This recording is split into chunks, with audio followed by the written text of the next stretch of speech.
పేతురు యోహానులు ఒక విషయాన్ని గమనించారు, వాడు మన యందు లక్ష్యం ఉంచాడయ్యా అనే విషయాన్ని గమనించారు. దేవుడు కూడా నిన్ను నన్ను గమనిస్తున్నాడు. ఇక ఆ కుమార్తె నా యందు గురి కలిగి ఉన్నది, నా యందు ఆశ కలిగి ఉన్నది, నా తట్టు తిరిగి ఉన్నది, నాలో వెతుకుతా ఉన్నది, నాలో కనుగొనుచున్నది, నాలో గోజాడుతా ఉన్నది.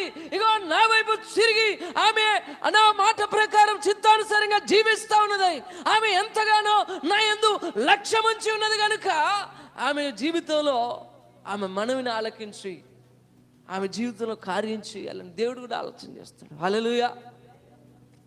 నువ్వు నిర్లక్ష్యం చేస్తూ, దేవుని నిర్లక్ష్యం చేస్తూ, ప్రార్థన నిర్లక్ష్యం చేస్తూ, సమయాన్ని నిర్లక్ష్యం చేస్తూ, నీకు నచ్చినట్లుగా జీవిస్తూ, నీకు ఇష్టం వచ్చినట్లుగా ప్రవర్తిస్తూ, ఇంకేదో కావాలి, ఇంకేదో జరగాలంటే ఏం జరుగుతుంది?